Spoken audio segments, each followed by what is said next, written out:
Playing nice. The Democratic candidates change their tone as Super Tuesday approaches. Security boost. More federal money for New York to combat terrorism. Super what? Why the fuss over the Super Bowl doesn't always translate.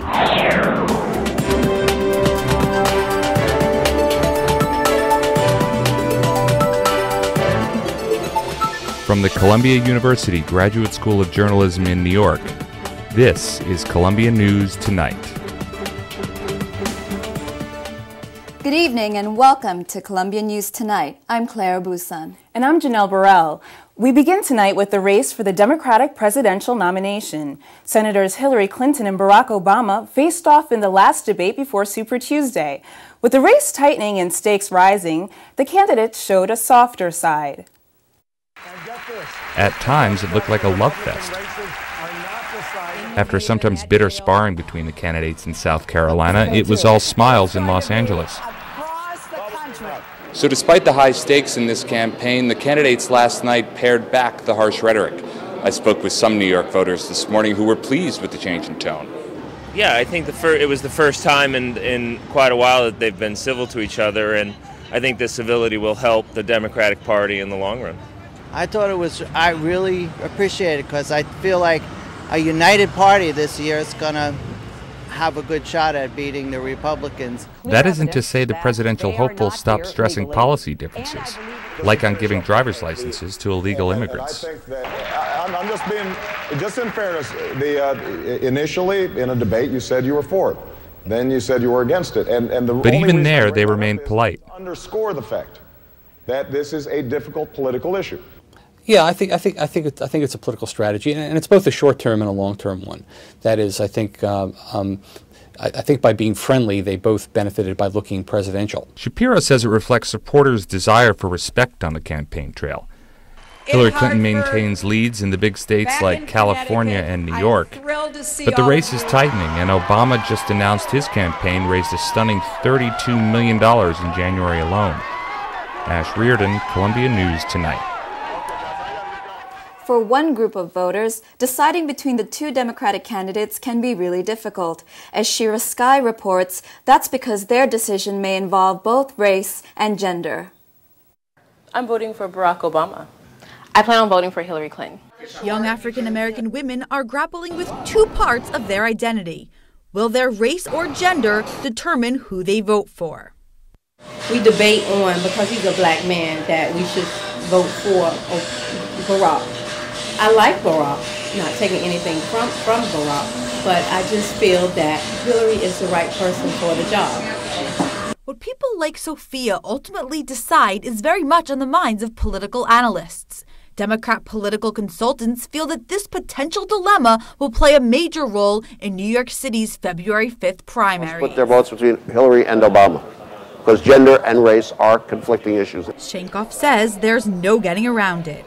When you show up and you're a woman, people know. In this identity tug of war, there is a third category, those who aren't basing their vote on race or gender. These people say they will accept a black man or a white woman. They just want the best candidate for the job. Do I feel like I'm more black than I am a woman? I don't agree with that because they both define me. For Victoria and others, it's ideals that count, and that could help Barack Obama.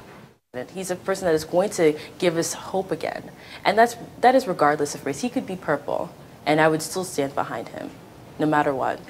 Whoever they support, young black women are engaged in this election.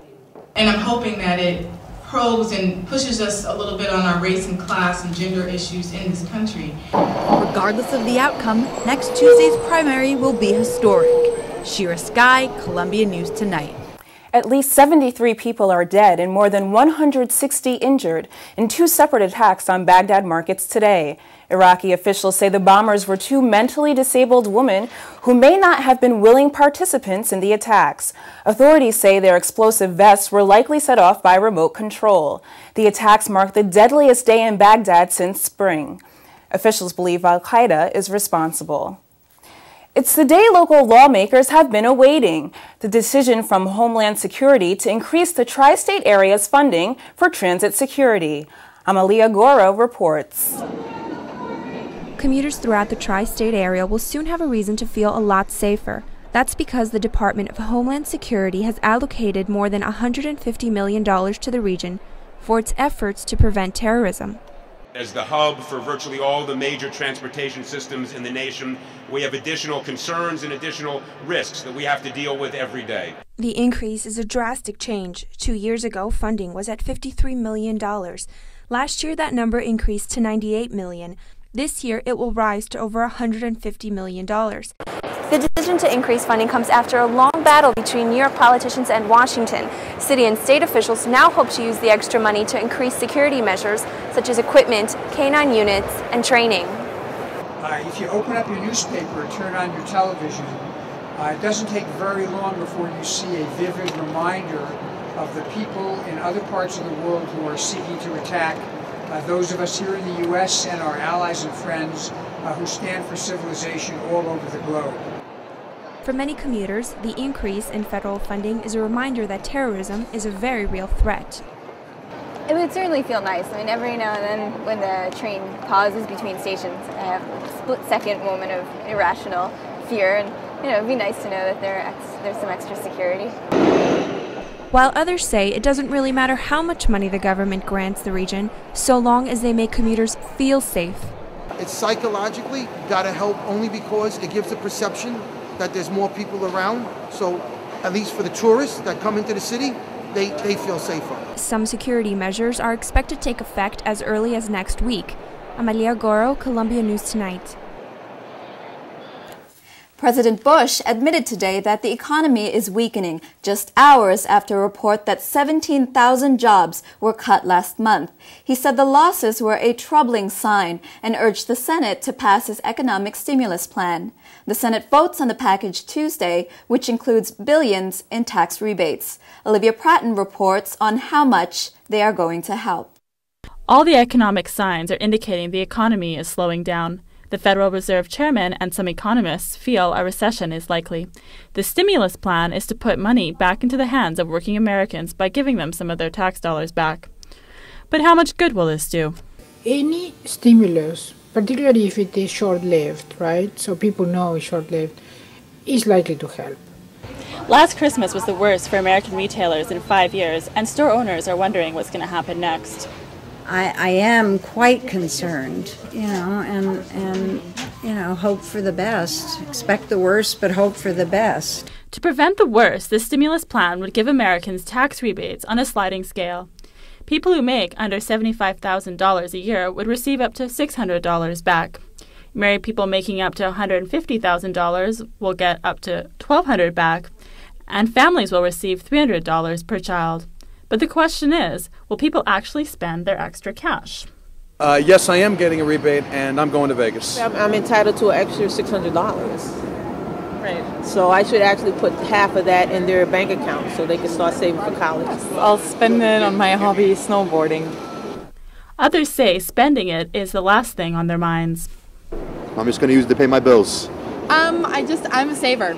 So if I get any extra money, I'll probably put it away. What I'm planning on doing is cashing it into small bills and filling it up into like a small basin and washing my feet with it.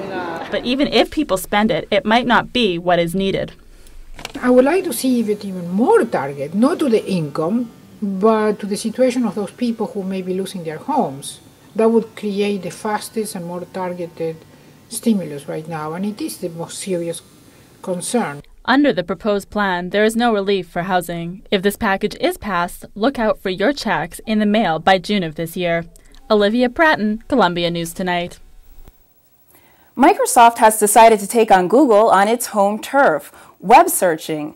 It's offered more than $44.5 billion for the number 2 search engine, Yahoo. That's more than a 60% premium on the value of the stock before the announcement. Yahoo says it will carefully and promptly consider Microsoft's bid. Still to come on Columbia News Tonight, congestion pricing, the revised plan for charging motorists entering parts of Manhattan.